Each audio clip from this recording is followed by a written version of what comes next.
I think one of the things that I love about outdoor programming in general is that kids are learning when they're having fun. And they often don't even know that they're learning. But there's something about gaining the confidence with a new skill, meeting new friends that are maybe different from you or don't have the same background. If you love something and you're having fun doing it, you'll keep doing it.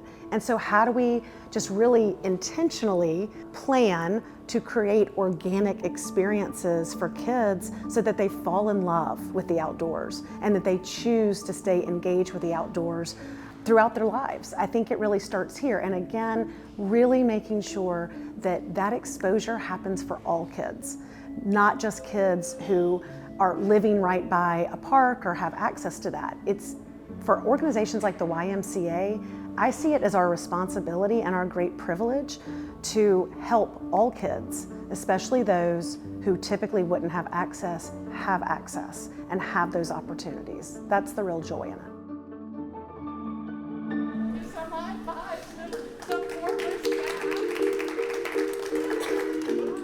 We're here with the harvest session for the YMCA and National Park Services. It's really awesome that we get the opportunity to connect with each other. And all of our programs look so different, and we have so much to learn from each other. I'm learning a lot. These people are great. They have so many resources and so many connections, and it's amazing to see the work that they've done on such a grander scale. And hopefully I can take some of that back home and, make it work for my program. You have a lot of kids in urban schools, in urban areas that, they don't have that exposure to the outdoors. They don't do a lot of outdoor stuff within schools. Some of them don't even know what a national park is until they get to the camp. So we have the opportunity to bring the kids to our camp to be outside, to explore the outdoors. And the environmental education lessons that they do get is pretty much some of the only things that they get to learn about the outdoors throughout the entire time during school. So one of the biggest successes of this program is that now the campers who came to it in the first couple of years are the counselors.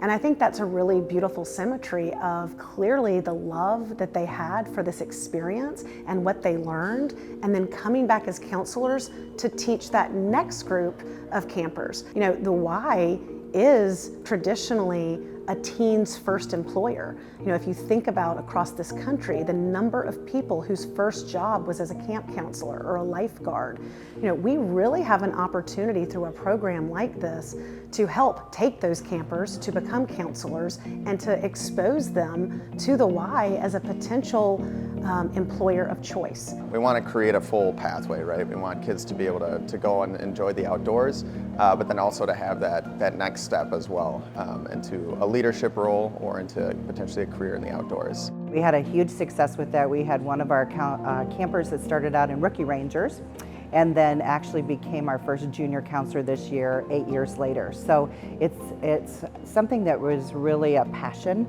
for this young man, and he just wanted to keep coming back every year, week after week after week, and is now really thinking this is going to be his lifelong goal. The whole succession planning of making sure this program does not lose the integrity or the intent is we have to find ways to morph it into something new. So we're excited because not only can we build upon what we did in the summer, but now how does that look during the school year or year-round type possibilities? Can we take that curriculum, and what we're working on is partnering with the National Park Service of, hey, you have these really cool resources, like how can we almost package these resources, and then even whenever y'all are not able to come out, like we're able to still use these resources and share them with whether it be families or teens, or pass it along to our extended care, our after school programs. And I think that's just gonna continue to expand the reach.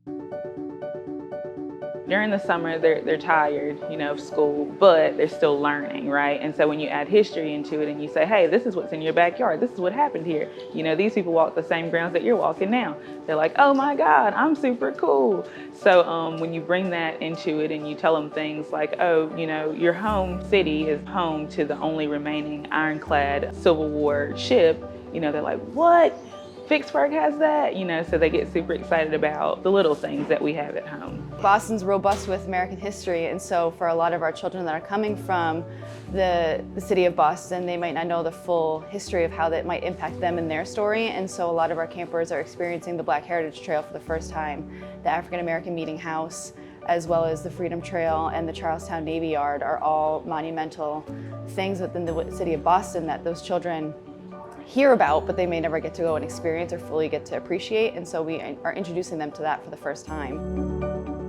Really, the true success of this program is use the resources around you, build the partnerships. What we find is many agencies that we work with, they all have the same mission and philosophy, and they want to educate and get families and children into the outdoors. So what a great way to form that partnership together, and they can tell you what to do in the winter or in the fall.